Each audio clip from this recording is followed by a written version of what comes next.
चलिए। जय हिंद साथियों, आइए हम लोग देखते हैं बायोलॉजी का एक बहुत ही इम्पोर्टेंट टॉपिक है रोग, है ना। और वो रोग जो है किसके कारण होता है, हम लोग रोग के बारे में पढ़ेंगे, उस रोग का लक्षण देखेंगे, रोग का रोकथाम देखेंगे, रोग का कारक देखेंगे और रोग से बचने का उपाय देखेंगे। तो आप देख रहे हैं कि इस प्रकार पे हम बोर्ड पे स्लाइड बना लिए हैं और यहाँ पे बताएंगे कि रोग क्या है और कौन सा रोग किसके कारण होता है, उसका बचाव क्या है, रोकथाम क्या है और उसको, है ना, लक्षण क्या है। तो चलिए देख लेते हैं। तो पहला देखिए रोग जो है, पहला रोग का नाम है यहाँ पे मलेरिया। कौन सा रोग है? मलेरिया। अब मलेरिया जो होता है किसके कारण होता है, बताइए। मलेरिया किसके कारण होता है? तो प्लाज्मोडियम के कारण होगा। किसके कारण? प्लाज्मोडियम। और इसका संक्रमण के कारण क्या है? तो ये है मादा एनोफिलीज मच्छर के काटने से होता है। कौन मच्छर? मादा एनोफिलीज मच्छर के काटने से होता है। अब मलेरिया रोग का लक्षण क्या है? तो देख लीजिए, यहाँ पे लिखा हुआ है बार बार कंपन के साथ तेज बुखार आएगा। क्या आएगा? बार बार कंपन के साथ तेज बुखार आएगा। मलेरिया रोग का रोकथाम की बात करें तो इसका रोकथाम होता है क्यूनिन का प्रयोग, यानी एक पेड़ होता है जिसमें से, है ना, क्यूनिन निकाला जाता है और उसका प्रयोग करते हैं तो मलेरिया ठीक हो जाता है। मलेरिया रोग से बचने का उपाय क्या है? तो देखिए, मच्छर के प्रजनन स्थान को नष्ट करना, यानी जो मच्छर होते हैं जहाँ पे मच्छर जन्म लेते हैं, जैसे कि आपका कहीं पे पानी का जमाव हो गया तो वहाँ पे मच्छर जन्म लेते हैं, उसको नष्ट कीजिए। जैसे उसमें तेल डाल दीजिए, केरोसिन तेल डाल दीजिए, पेट्रोल डालिए, ये सबसे नष्ट हो जाएगा। और मच्छरदानी का प्रयोग करना है। किसका प्रयोग करना है? मच्छरदानी का। ठीक है, तो इसका समझ गए आप लोग मलेरिया रोग के बारे में। दूसरा रोग जो है, यहाँ पे ध्यान से देखिएगा कि डायरिया लिखा हुआ है। क्या लिखा हुआ है? डायरिया। इस डायरिया रोग के कारक क्या, यानी कि किसके कारण हो जाता है? तो ये होता है प्रोटोजोआ, सूक्ष्मजीव और विषाणु के कारण। ये तीन तरह से होता है। पहला प्रोटोजोआ से भी होता है, विषाणु से और जीवाणु से होता है। अच्छा, तो इसके संक्रमण के कारण क्या है? तो संक्रमण के कारण है संक्रमित जल एवं भोजन के सेवन करने से। यानी ये कैसे होता है? तो अगर संक्रमित जल और संक्रमित भोजन का हम लोग उपयोग कर रहे हैं तो हमें ये डायरिया रोग हो जाएगा। इसका लक्षण कैसे समझेंगे कि डायरिया रोग है? यानी लक्षण का मतलब होता है कैसे आपके शरीर में कैसा सिम्टम्स आएगा, है ना, लक्षण कैसा आएगा। तो इसका लक्षण है शरीर में जल की कमी हो जाएगा। आपके बॉडी में क्या हो जाएगा? जल की कमी हो जाएगा और बार बार दस्त लगेगा, है ना। क्या आएगा? बार बार दस्त होगा और ऐंठन भी होगा, शरीर में ऐंठन आएगा।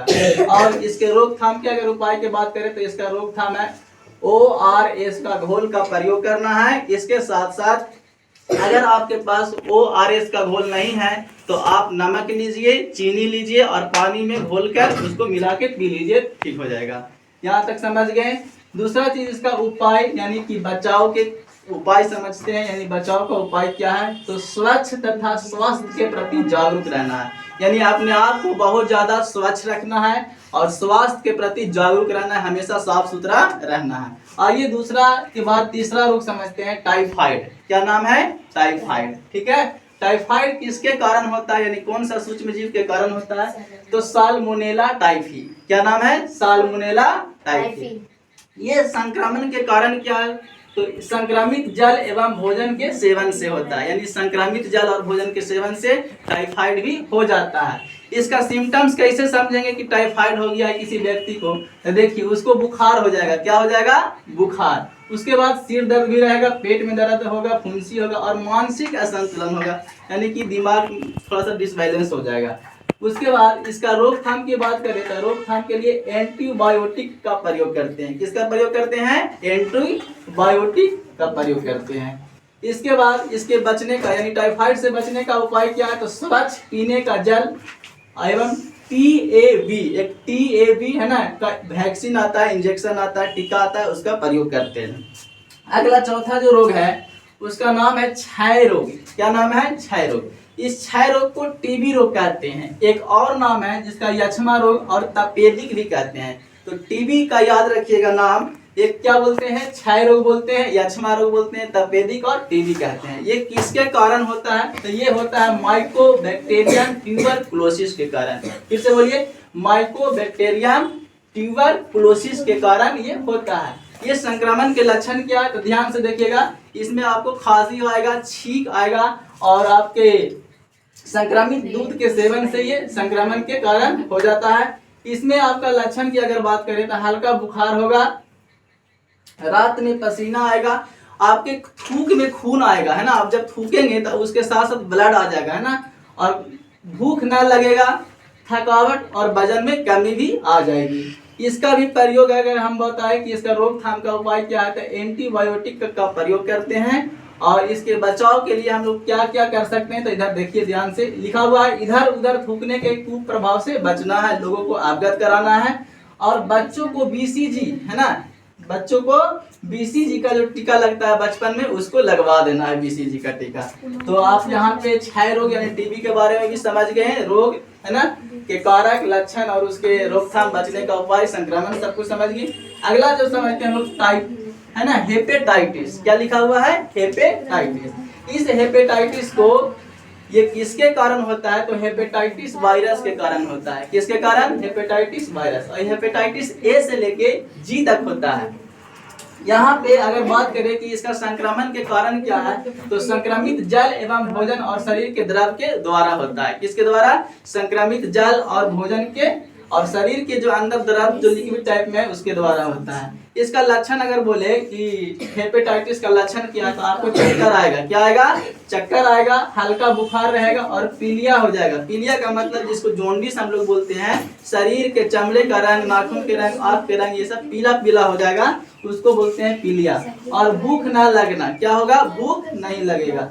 अच्छा, अगर हेपेटाइटिस का रोकथाम की बात करें, तो इसका रोकथाम के लिए आराम चाहिए आपको, एंटीवायरस का सुई लेना पड़ता है। और इसको बचाव का उपाय कैसे करेंगे, तो स्वच्छ शौचालय, स्वच्छ पेयजल, हेपेटाइटिस बी और वैक्सीन, हेपेटाइटिस बी वैक्सीन का प्रयोग करते हैं। क्या करते हैं, हेपेटाइटिस बी वैक्सीन का प्रयोग करते हैं। अगला जो रोग है, आइए देख लेते हैं, पोलियो। कौन सा रोग है, पोलियो। पोलियो रोग किसके कारण होता है, पोलियो वायरस के कारण होता है। पोलियो वायरस, इसके संक्रमण के कारण क्या है, ध्यान से सुनिए। संक्रमण के कारण कहता है कि संक्रमित भोजन, यानी संक्रमित भोजन यदि आप करते हैं, दूध और संक्रमित दूध का सेवन करते हैं, पेयजल का सेवन करते हैं, तो आपको पोलियो रोग का हो सकता है।